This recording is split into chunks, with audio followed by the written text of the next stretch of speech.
সহজ জয়ে বিশ্বকাপ বাছাইয়ের এবারের মিশন শুরু করলো আর্জেন্টিনা। ভেনেজুয়েলার মাঠ থেকে ৩-১ গোলের জয় নিয়ে ফিরেছে আলবিসেলেস্তারা। ম্যাচের পঞ্চম মিনিটেই দারুণ সুযোগ পেয়েছিল আর্জেন্টিনা, কিন্তু মেসির শট অল্পের জন্য ক্রসবার অতিক্রম করে চলে যায়। ২৮তম মিনিটে মেসিকে ফাউল করেন মার্টিনেজ। ভিএআর এর সাহায্য নিলে দেখা যায় ফাউলটি ছিল ভয়াবহ, তাই সরাসরি লাল কার্ড দেখেন মার্টিনেজ।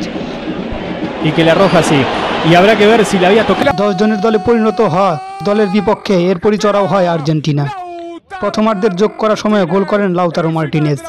লো সেলসোর এগিয়ে দেওয়া বল ডি বক্সে একাই পেয়ে যান এই ফরওয়ার্ড। বাকি কাজ খুব সহজে সারেন তিনি। দ্বিতীয়ার্ধে ৬২ মিনিটের সময় লো সেলসোর জায়গায় হোয়াকিন কোর্রেয়া এবং পরের মিনিটেই ডি মারিয়ার জায়গায় অ্যাঞ্জেল কোর্রেয়াকে নামান কোচ কালোনি। কোচের এই সিদ্ধান্তের যৌক্তিকতা প্রমাণ করেন এই দুইজন। ম্যাচের ৭১তম মিনিটে লাউতারোর কাছ থেকে বল পেয়ে ডি বক্সে ঢুকে পড়েন হোয়াকিন কোর্রেয়া। নিখুঁত ফিনিশিংয়ে স্কোর লাইন ২-০ করেন তিনি। এর মিনিট ৩ পর লাউতারো শট ঠেকিয়ে দেন ভেনেজুয়েলা গোলরক্ষক, তবে ক্লিয়ার করতে না পারায় তা চলে যায় অ্যাঞ্জেল কোর্রেয়ার কাছে। তিনি স্কোর শিটে নাম তুললে স্কোর হয় ৩-০।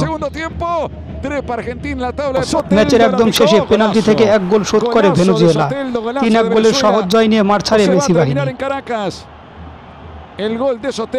অন্যদিকে চিলির বিপক্ষে কষ্টার্জিত জয় পেয়েছে টেবিল টপার ব্রাজিল।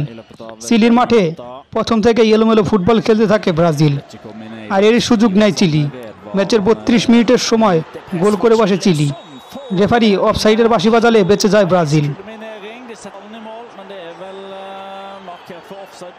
অ্যালিসন ও এডারসনের অনুপস্থিতির দলে সুযোগ পাওয়া ওয়েভারটন ছিলেন দুর্দান্ত। মূলত তার কল্যাণে বেশ কয়েকবার বেঁচে যায় সেলেসাওরা।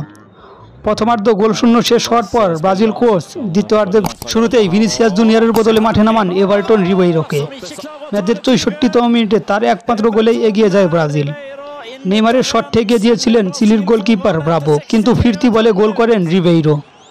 ১-০ গোলে জিতে সপ্তম রাউন্ড শেষে শতভাগ জয় নিয়ে টেবিলের শীর্ষে তৃতীয় শীর্ষরা। আর সমান ম্যাচে ৪ জয় ৩ ড্রয়ে ১৫ পয়েন্ট নিয়ে টেবিলের দ্বিতীয় স্থানে আর্জেন্টিনা। মোহাম্মদ আল আমিন, CF অ্যানালাইসিস 28।